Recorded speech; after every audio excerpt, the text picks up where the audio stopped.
안한존자일기 또 이어서 보겠습니다. 케마 비구니를 보던 중이었어요.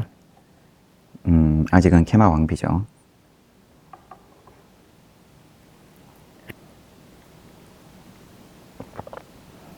아름다움에 둘째가라면 서러워할 그런 왕비고 또 복이 많다. 위험이 사라졌다. 이제 이런 뜻이 담긴 이름 케마를 갖고 있는 이 왕비는 빼어나게 아름다운 왕비 케마는 아름다운 만큼 교만심도 지나쳤다. 결혼 전에는 아버지 마드라스 왕이 그녀의 자존심을 높여주었고 지금은 마가다국의 왕궁에서 보배 중의 보배로 대접받는다. 빈비사라 대왕의 첫째 왕비 위데이는 아자타사타 왕자의 어머니였고 그녀 외에도 왕비들이 있었다. 그러나 하늘 아래 어느 왕이라도 자신에게 바치는 보배를 거절하지 않는다. 왕비 케마는 생명 없는 보배보다 10,000배 더 귀했다. 이렇게 아름다운 보배를 가지게 된 것은 빈비사라 대왕에게 큰 행운이라 할 만했다. 지극히 아끼는 보배였지만 왕궁의 입장에서든 빈비사라 대왕 입장에서든 지극히 아끼는 보배였지만 한 가지 마음에 안 드는 것이 있었다. 목숨을 다해 삼보를 믿는 대왕은 부처님하고 시작부터 함께한 그러한 인연인 대왕 입장에서 그가 사랑하는 왕비 케마와 함께 부처님께 예배 올리고 법문을 듣고 싶었다. 사랑하는 왕비 케마도 물론 첫째 왕비 위데이는 또 부처님에 대해서 믿음이 이미 있으니까 이 케마 왕비는 부처님께 믿음이 없었다. 부처님을 오히려 거꾸로 피했다. 함께 부처님께 예배 올리고 법문 듣고 싶었다. 엄한 명령을 내릴 수도 있었지만 명령으로 자신의 바람을 얼마든지 이룰 수 있었지만 왕비가 시든 꽃처럼 되는 것은 차마 보고 싶지 않았다. 하기 싫은데 억지로 하는 거는 또 좀 별로였다. 그래서 그의 소원도 이루어지고 아름다운 꽃도 시들지 않는 방법을 생각해낸 것이 바로 앞서 보인 노래였다. 어제 봤던 노래였다. 중림정사 있는 웰루아나 동산의 아름다움에 대해서 노래를 만들어서 시민들이 다 그 노래를 부르게끔 유행을 시키고 그 소리 자꾸 듣다 보면 마음이 움직인다. 대왕은 남들 모르게 웰루아나 동산의 아름다움이 천녀가 천상으로 돌아가는 것을 잊어버릴 만큼이라는 노래를 퍼뜨렸다. 그 결과 웰루아나 정사에 사람들이 끊이지 않게 되었다. 왕비만 마음이 동한 게 아니라 노래 부르는 시민들도 다 관심을 가지고 웰루아나 동산에 사람이 바글바글했다. 모든 사람이 입만 열면 부르는 노래를 들은 케마 왕비는 웰루아나가 궁금해졌다. 의도대로 흘러가자 빈비사라 대왕도 기회를 놓치지 않고 왕비에게 웰루아나에 가면 반드시 부처님을 뵙고 인사 올리라고 했다. 하지만 케마 왕비는 천상의 아름다움을 보고 싶은 것이지 부처님을 마주할 생각은 조금도 없었다. 국리 끝에 좋은 방법이 떠올랐다. 부처님께서 탁발 나가셔서 웰루아나 동산에 안 계실 때 가면 되리라. 부처님 늘 중림정사에 계시는 것도 아니고 자리 비우셨을 때를 노리자. 그때 상가대중은 라자가로 걸식하러 갔다. 다른 때 같으면 선도의 부처님께서 앞장서시지만 그날은 상가대중만이었다. 이 사실을 모르는 왕비는 안심하고 동산에 갔다가 뜻밖의 장면을 맞닥뜨렸다. 아름다움을 혐오하는 분 앞에 숨이 막힐 만한 미녀가 앉아 있는 것 아닌가. 자기가 이 세상에서 가장 아름답다고 믿던 마드라스의 공주는 지금 일평생 보지 못했던 아름다움에 넋이 나갔다. 그 미녀는 공손한 모습으로 부처님께 부채질을 하고 있었다. 그런데 왕비가 눈을 떼지 못하는 사이 미녀의 얼굴이 점점 늙기 시작했다. 비당 같은 살결에 주름이 생기고 눈동자는 흐리멍텅해졌다. 곱고 윤기 나던 머리카락은 거칠어지고 하얗게 변하여 몸을 가누지 못하는 데에 이르렀다. 찰나의 시간에 천상의 미녀에서 노파로 변한 광경에 케마 왕비는 가슴이 철렁했다.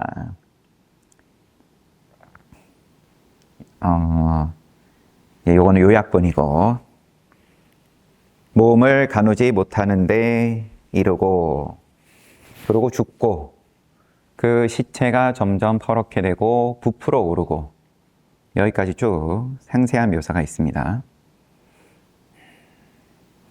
이러한 광경에 케마 왕비는 가슴이 철렁했다. 당연히 그랬겠죠.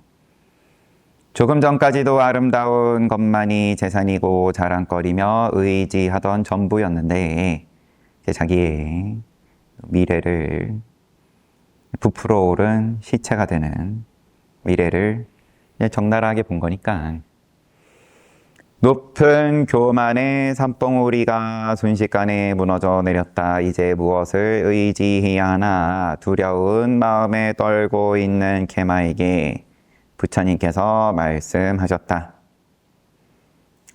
오 케마여 자세히 들어라. 지혜의 눈이 먼 어리석은 장님이 칭찬하는 이 몸은 늙고 병들어 고통 속에서 무너져 간다. 날마다 쉼없이 아래 위에 구멍으로 흘러나오는 고약한 냄새로 가득하다. 마땅히 혐오스러운 몸을 아무리 깊이 집착하고 위해줘도 그 본성은 아름답지 않은 것. 나와 너의 몸 위에 탐착과 갈애가 없는 높은 알아차림으로 마음이 조용한 곳, 그곳에서 쉬어라. 니빠나, 그곳에서 쉬어라.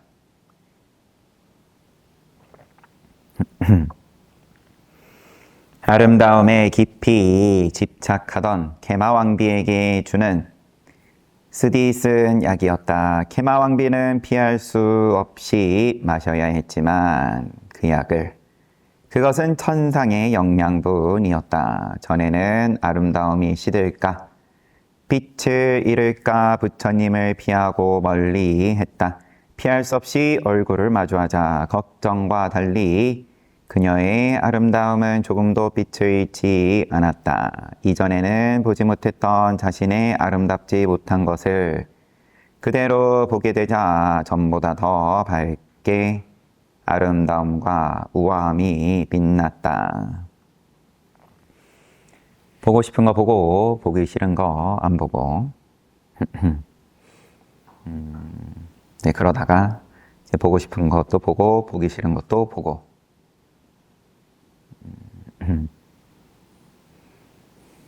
보기 싫은 것도 보는 지혜를 열었다.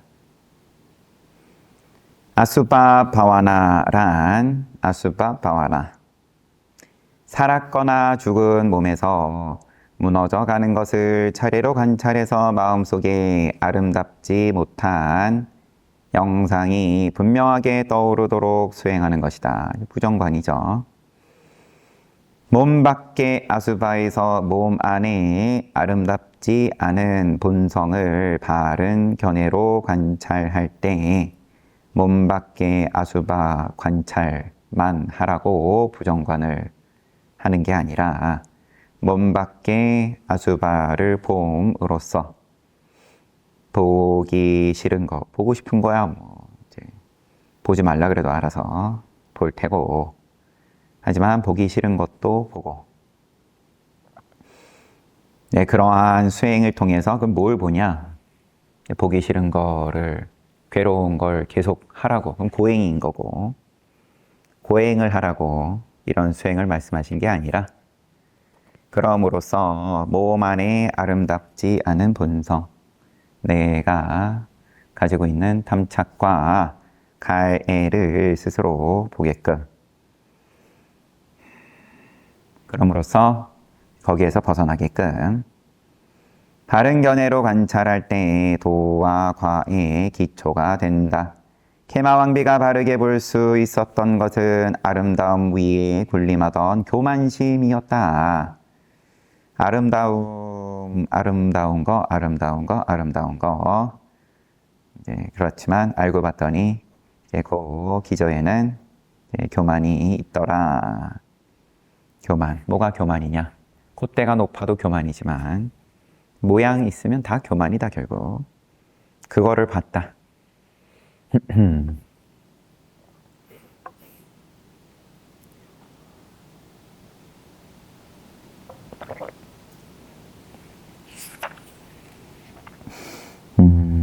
내가 아름답다, 내가 적당하다, 나보다 아름다운 이는 누구도 없다라는 아름답지 않은 아수바법을 볼 수 있게 되었다. 눈을 떴다. 부처님께서는 교만심을 연에 비유하셨다. 꼬리를 흔들며 올라가는 연의 힘이 아닌 바람이 올려주는 것이다. 바람이 없으면 연은 뒤집혀서 떨어진다.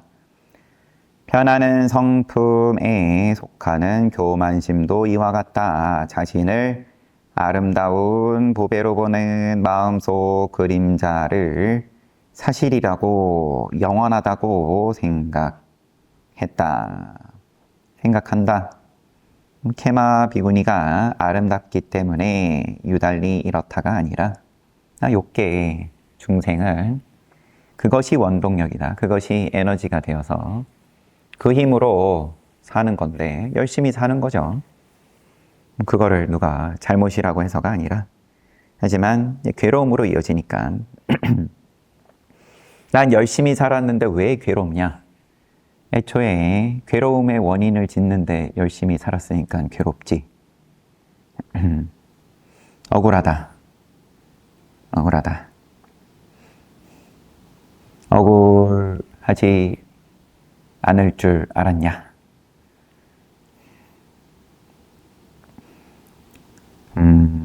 연 이야기를 하던 중이었죠. 그 그림자를 좋아해서 아름답다는 교만심을 높이 휘날렸다 하지만 원인이 더 이상 올려주지 않으면 이거는 결국 말하자면 자기 복인 거고 복이고 또 자기의 계절인 거고, 계절이 좋을 때 그러면은 기고만장하고 한참 신나다가 바람이 그치면, 아니면 오히려 거꾸로 바람이 내동댕이를 치면 그때도 그러면은 과연 이제 억울하지 않을 수 있냐, 원망하지 않을 수 있냐. 그런 지혜는 그러면 누가 얘기하냐? 어디를 가야 그런 지혜가 생기냐? 조용한 성품은 아무 원인이 없다. 원인이 없다. 조건이 없다. 조용한 성품. 립반하는, 열반은 조건이 없다. 바람이 있어야 신난다. 바람이 없으면 힘들다, 괴롭다.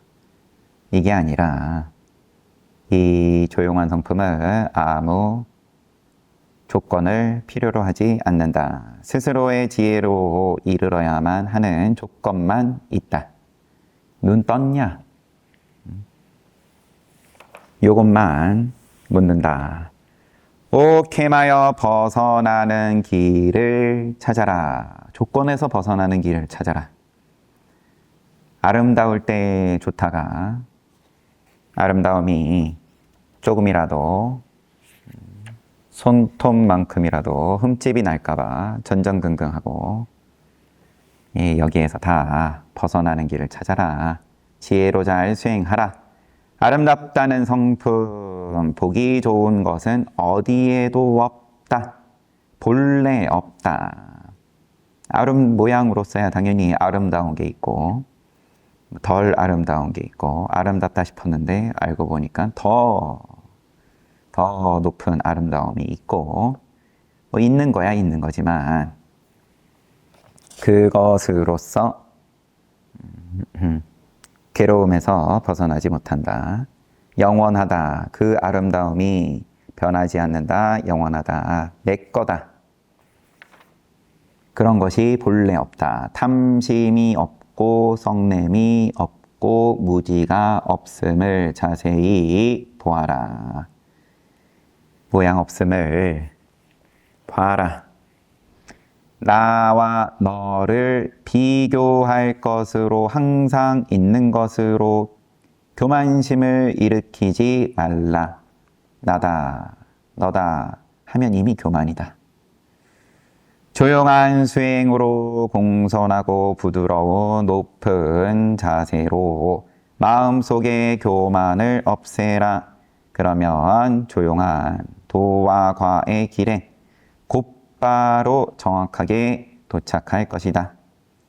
이러한 감로수 끝에 계마왕비는 부처님의 빠드마 연꽃 같은 두 발의 거듭 예배를 올렸다. 그림자가 원수임을 모르던 허물을 깊이 참회하였다. 네, 이렇게 그러면 이제 성인이 됐습니다. 깨달음을 얻었어요. 네 가지 도화과의 가장 높은 아라하타팔라, 아라한과의 지혜에 이른 이는 가사를 입어야만 세상에 살면서 이익을 줄 수 있다. 출가해야 된다. 출가 수행자가 되지 않으면, 가사를 입지 않으면 이 특별한 담마의 힘으로 일주일 이상 세상에 머물 수 없다. 요 성인의 사학과, 수다원과부터 아라한과까지 이야기를 함에 있어서 아라한과는 그러면 출가를 하지 않으면 그러면은 이제 몸을 바꿔야 된다. 그래서 케마왕비는 빈비사라 대왕에게 출가 허락을 받기 위해 왕궁으로 돌아갔다. 마음껏 치장하고 살던 왕궁에 손님의 자세로 한 걸음 한 걸음 천천히 대왕에게 걸어갔다. 왕궁 인연은 왕궁에서 나갈 때는 마음껏 치장하고 살고 그랬는데 돌아왔을 때는 왕궁과 인연이 털끝만큼도 없다. 객으로 왔다. 대왕이시여 주인이신 대왕께서 허락해 주시면 부처님 교단에 들어가서 수행자가 되고 싶습니다. 결혼한 여자는 남편의 허락을 받아야만 수행자가 될 수 있었다. 대왕은 마가다국 백성들의 죽고 사는 일을 날마다 결정해 왔다. 날마다 결정해 왔다. 아무리 큰 일도 단단한 심장으로 흔들림 없이 행했다. 그러나 그것은 왕으로서의 일이었다. 지금 케마 왕비가 하는 말은 대왕에게 심장의 일이었다. 대왕의 뜻대로 케마 왕비는 부처님의 가르침을 따르게 되었다. 그러나 그의 손을 잡고서가 아니라 노래를 유행을 시켜가면서 부처님을 만나게끔 하려고 애를 쓴 건 빈비사라 대왕이었죠. 그래서 대왕이 바라던 게 이루어졌는데 여기까지는 아니었는데 아예 케마 왕비가 대왕과 함께 부처님의 가르침을 따르겠다 이게 아니라 아예 자기는 비구니가 되겠다 이래 버리니까. 그러나 그의 손을 잡고서가 아니라 혼자 가르침을 따르겠다고 한 것이다. 한순간에 침묵이 지나고 큰 나라의 왕답게 결정을 내렸다. 교단의 영웅에게 두 손 모아 합장을 올렸다. 오 케마여, 제가 허락하겠습니다. 케마의 수행자가 되는 일을 구족하게 준비하겠습니다. 한때 주인이었던 대왕은 네 가지 물건을 후원하는 신도의 자세로 공손하게 말했다. 케마를 황금가마에 태워 라자가하 시내를 돌며 축하한 다음 비구니 정사로 보냈다. 케마는 비구니 대중의 계단에서 계를 받고 다시 비구상가에 가서 계를 허락받았다. 영웅 같은 마음으로 교단에 들어온 케마 비구니를 칭찬함과 동시에 개인의 일보다 부처님과 교단을 더 중요하게 여기는 빈비사라 대왕에게 우리는 모두 사두를 외쳤다. 착하다, 착하다. 근데 대왕은 사실 선택의 여지가 없죠. 여기 말에 따르면 붙잡는다고 붙잡을 수도 없고 어차피 출가 안 하면 일주일밖에 이 세상에 머무를 수가 없다. 인연이 그렇다니까.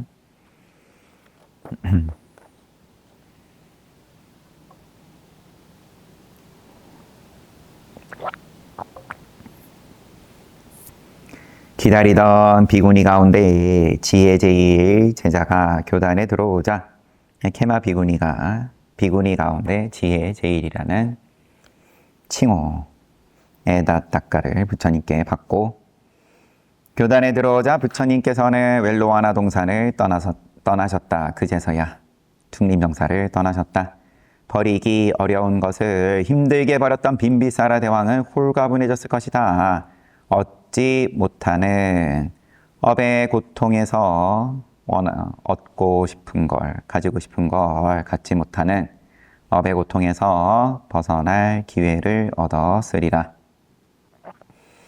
부처님께서는 가는 곳마다 법의 감로수를 내리시면서 제타와나 정사에 도착했다. 기원정사로 가셨어요. 케마 비구니도 우리와 함께 떠나 사와띠와 사켓다 사이에 있는 또라나와또 마을에서 비구니들과 같이 안거했다. 기원정사 인근에 있는 비구니들 정사에서 같이 안거했다. 숲속 마을에 안거하여 지내더라도 비구니 케마의 공덕은 제타와나까지 들려왔다. 향기로운 그녀의 소문은 털끝을 갈라내는 날카로운 칼날처럼 예리한 지혜에 관한 것이었다. 케마 비구니의 또 다른 에피소드로 넘어갑니다. 나라를 둘러보던 고살라 대왕이 바세나디 대왕이 또라나와또 마을에서 하루 저녁을 머물게 되었다. 그날 저녁 케마 비구니를 만나 법에 관해 이야기를 나눈 후 부처님께 찾아왔다. 조심스럽게 머리 숙여 절을 한 고살라 대왕은 부처님께 부처님, 중생은 죽은 다음에 무엇이 됩니까? 죽은 다음에 뭐가 됩니까? 우리 이제 백중 기도 이제 하죠. 막간을 이용해서 공지를 하면 백중은 양력으로는 지금 8월 18일 일요일입니다. 49일간 기도를 할 예정이고 6월 30일부터인데 6월 30일에 큰 스님께서 6조 단격 더 이제 법을 설하러 오시는 관계로 전날 토요일에 입제를 할 참입니다.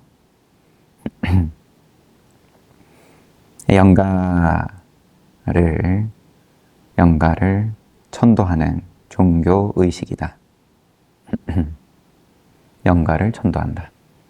그러면 권선지에 보면은 산 영가와 죽은 영가를 다 아울러서 언급을 합니다.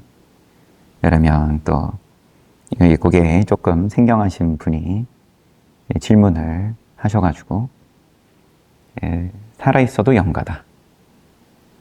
죽어도 영가고 우리가 영가라 함에 있어서 중생이다. 뭐라고 이야기를 하든 천도다. 천도다. 그런데 내가 내 손으로 스스로를 천도한다. 나다라고 갖다 붙이는 것도 좀 그렇지만 여하튼 간에 나의 수행으로 나도 천도하고 가까운 인연도 천도하고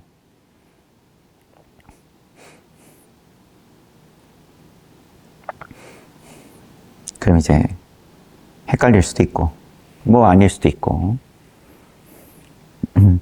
머리로 이해가 이게 납득이 되고 안 되고 이전의 문제다. 아니면 아예 이제 말을 본래 천도다. 본래 부처다. 그렇게 또 이야기를 하려면 할 수도 있겠지만 말이야 어떻게 하든 간에 이제 책임의 문제인데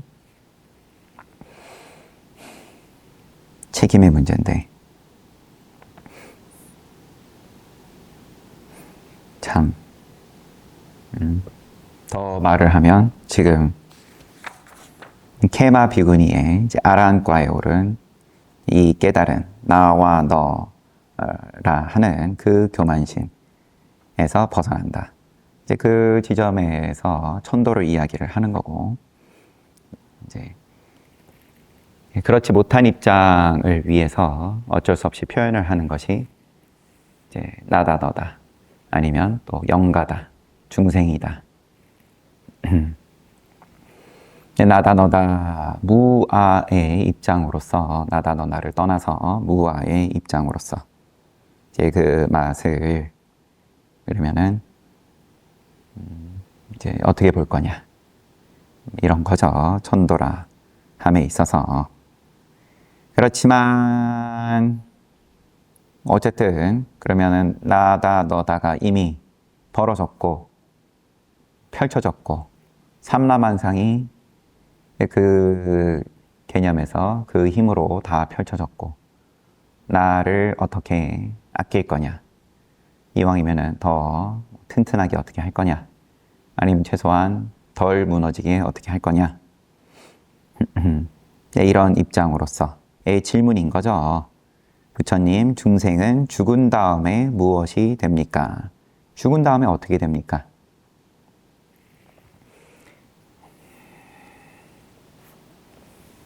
깔끔하게 천국에 간다. 믿으면. 아니면은 조건을 믿으면이 아니라 뭘 갖다 넣더라도 그 빈칸에 천국에 간다. 조건에 부합하지 못하면 지옥에 간다. 그러면은 얼마나 깔끔해요, 이해하기에는. 믿고 그 말에 대해서 믿고 안 믿고는 그 다음 문제고 여하튼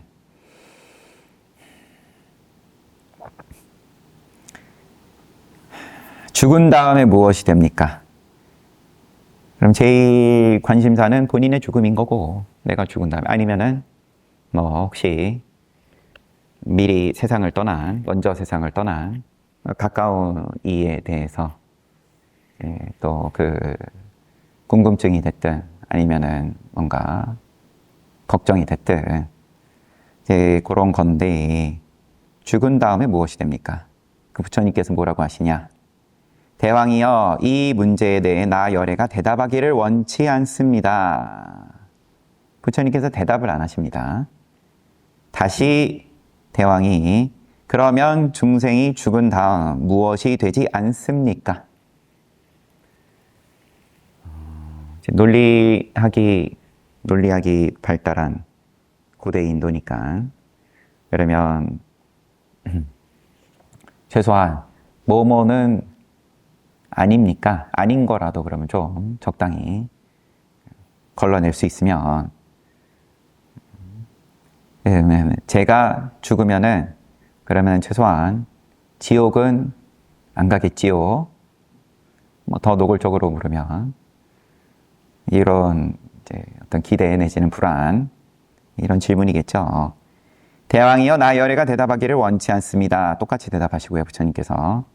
그러나 고살라 대왕은 포기하지 않은 채 다시 물었다. 부처님 중생들이 죽은 다음 생기는 것도 아니고 안 생기는 것도 아니라고 할 수 있습니까? 이제 있음으로 물어도 대답을 안 하시고 없음으로 물어도 대답을 안 하시니까 있음과 없음 둘 다 아닌 그런 뭔가 있습니까? 대왕이여 나열애가 대답하기를 원치 않습니다. 라가다, 꼬살라, 와시, 사또 등 여러 나라에서 부처님의 가르침이 전해졌다. 그러나 다른 사상을 가진 이들도 퍼져 있었다. 이들은 스스로를 깨달았다고 하며 이와 같은 문제를 중요하게 논했다. 아니면 이와 같은 문제는 잘 팔렸다. 그때도 잘 팔리고 지금도 잘 팔리죠. 항상 잘 팔리겠죠. 생명에 대해서 관심이 있는 한 욕계에서는 언제나 잘 팔릴 그런 사상이다. 그러나 완전한 대답을 얻지 못하고 질문만 돌고 돌았다. 각자는 본인들의 이야기가 당연히 완전하다고 이야기를 하겠지만 어찌됐든 간에 끝이 없었다. 사상가들이 이런 정신적인 그러면 이때 당시에 지도자들이 그런 사상가들 사이에서 보편적인 이 문제를 고살라 대왕이 부처님께 갖고 온 것이다.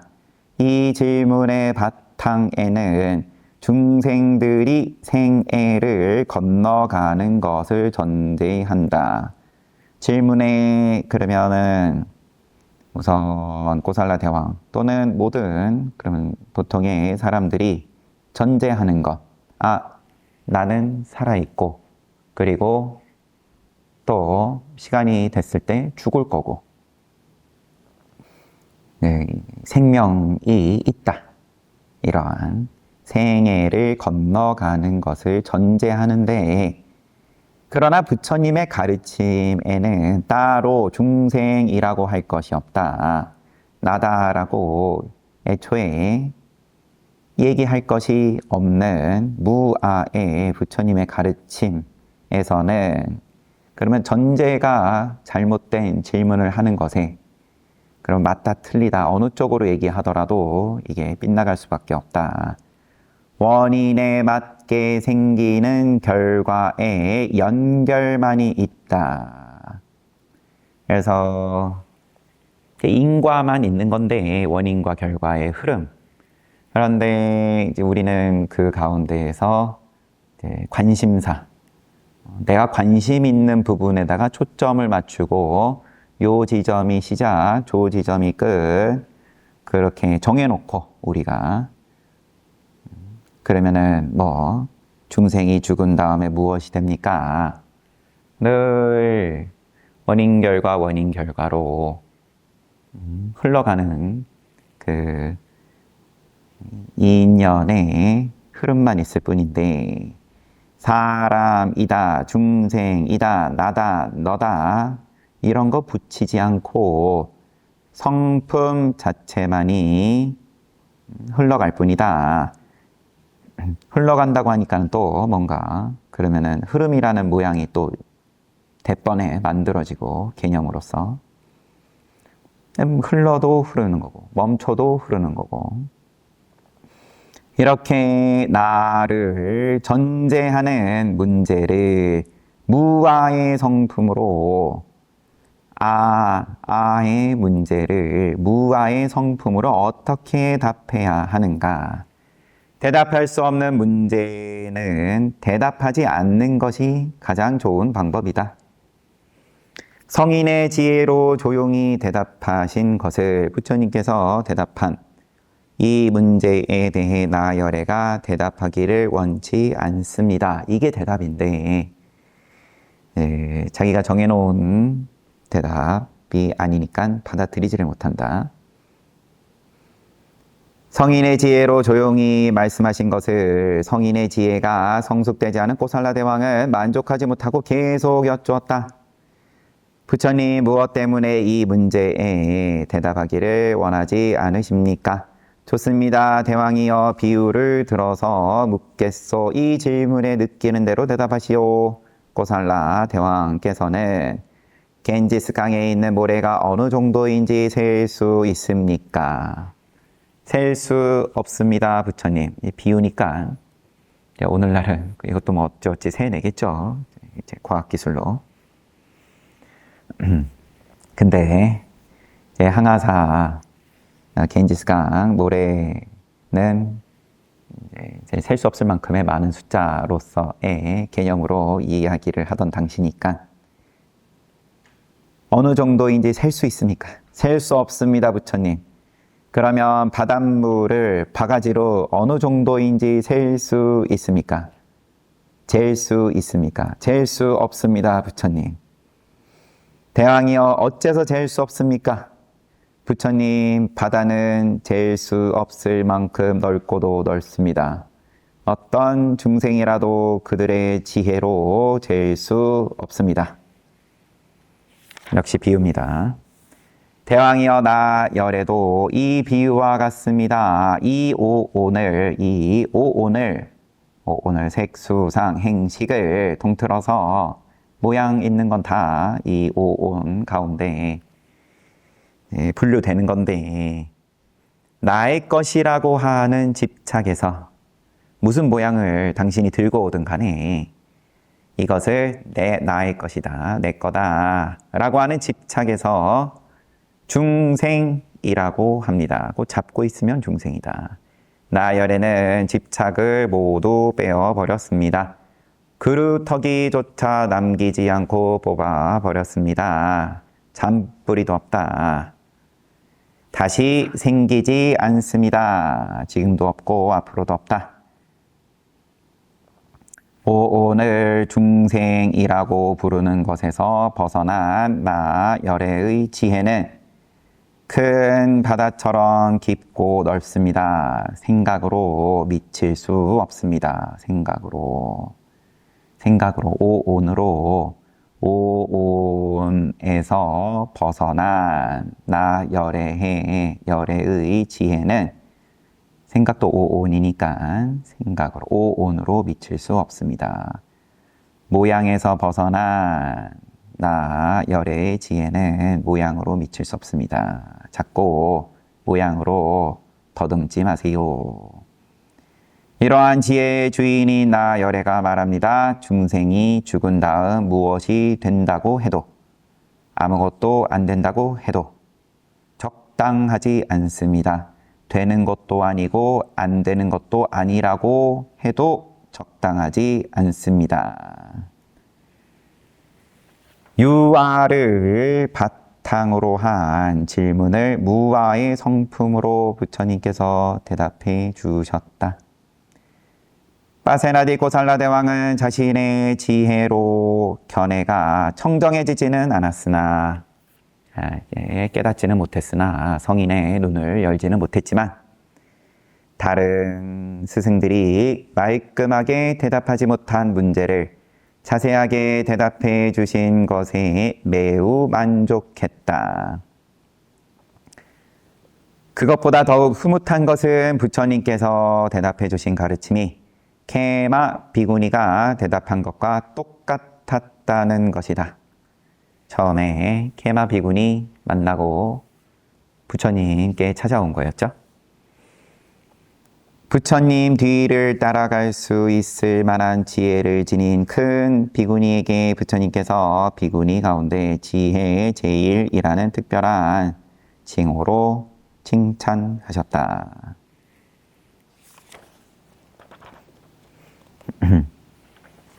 무아에 대해서 늘 찾아와서 묻죠. 이처럼 부처님께 믿음이 있는 자도 와서 묻고 아니면 교단 밖에 외도들이 와서도 또 묻고 이러한 문제를 그러면 구미에 맞게끔 잘 대답을 함으로써 또 사람을 모으고 세력을 키워나가고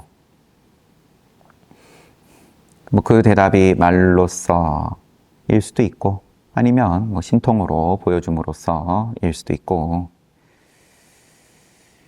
이제 하지만 무아로 이렇게 말씀을 하시면 이게 눈을 열기 전에는 이제 속 시원할 수가 없는 거죠, 사실상. 속 시원하게 해주세요. 이러고 찾아왔는데, 그러면 깨닫거나, 깨달을 수 있는 인연이면, 깨닫지 못하거나, 깨달지 못하면, 그러면 또 그런 입장을 위해서 보시와지게, 큰 틀에서 봤을 때 바람이를 쌓는 가르침을 주시는 거고, 하지만 근본 문제에 대해서는 속 시원하지 않겠죠. 어찌됐든 간에.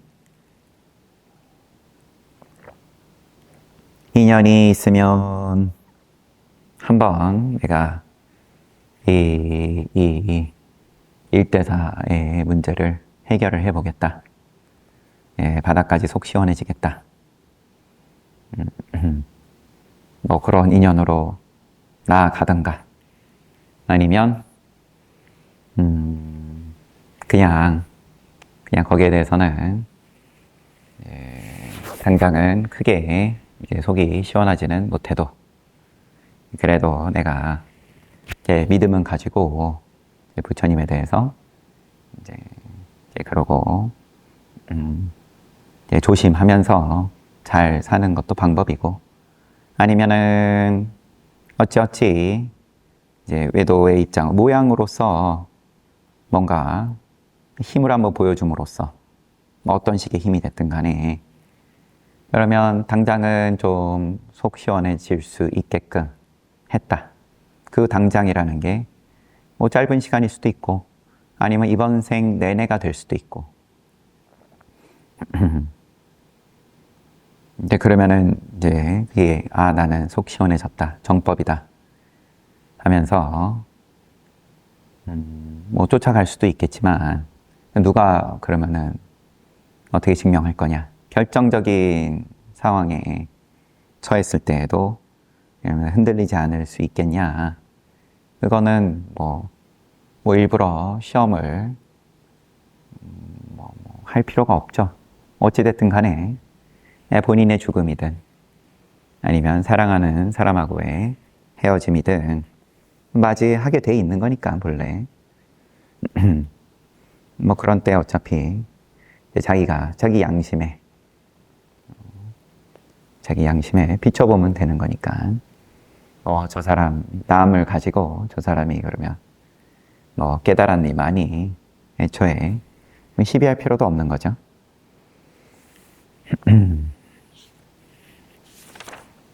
아무튼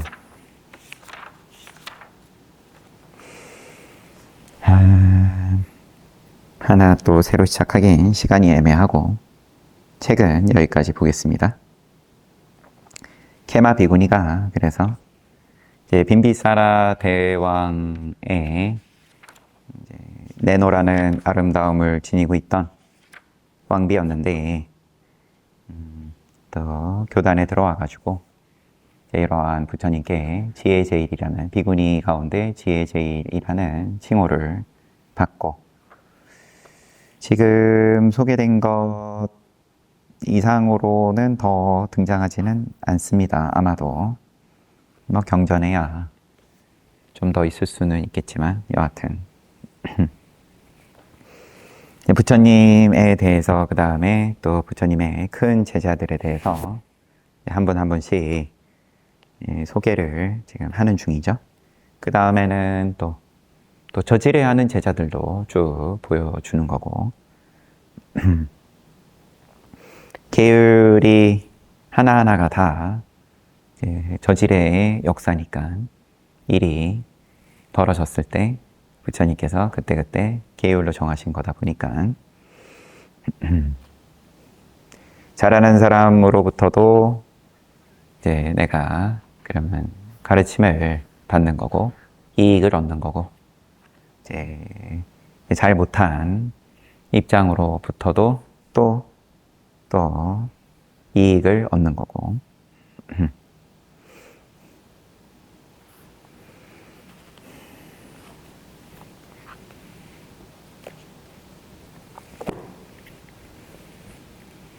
뭐가 천도냐? 안목을 열어라.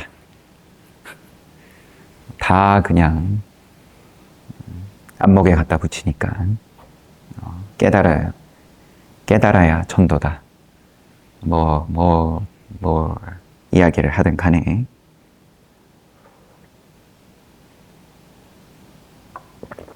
그러면 깨닫지 못하면 천도 아니냐? 모양으로서 또 인연 있는 영가를 위해서 당연히 또 여법하게 정성 들여서 기도하고 공양 올리는 거고, 그러면은 거기에 따라서 공덕을 당연히 나누는 거고. 우리 지장경 얘기하다 보니까 그러면은 지장경 암송을 좀 할까 싶기도 하네요. 뭐 보고 한번 기도를 어떻게 할지. 이 지장경 보면 제를 올림에 있어서 그 공덕을 그것도 구체적으로 언급을 해놨죠.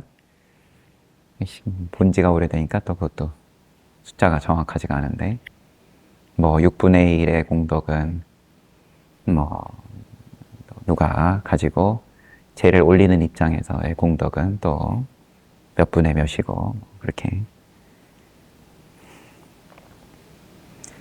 뭐 그렇게까지 중요한 모양 입장에서는 역시나 중요한 부분이겠죠. 그런 거에 대해서 이제 궁금해 하니까 경전에서도 이제 그렇게 언급을 해 놓으신 걸 테고, 부처님께서. 아무튼 그래서 그런 모양으로서의 천도고 또 제이고 한 것도 당연히 긍정하는 거고, 하지만 또 눈을 뜨는 입장으로서 나도 눈 뜨고, 그러면은 자연스럽게 가까운 인연들도 함께 그 이익을 나눈다. 내가 이익을 나눠야지 하고 제 모양으로 이익을 나누는 것도 나누는 거고, 그런데 내가 생각을 일으켜서 모양을 써서 오온으로서의 나누는 이익, 그 이전에 모양이 없는 입장으로서, 그러면은 모양을 안 쓰고도 24시간이 늘 나눔이다. 24시간이 늘 보시고 시계고 인욕이고, 마르지 않는 샘물이다. 말 그대로 퍼도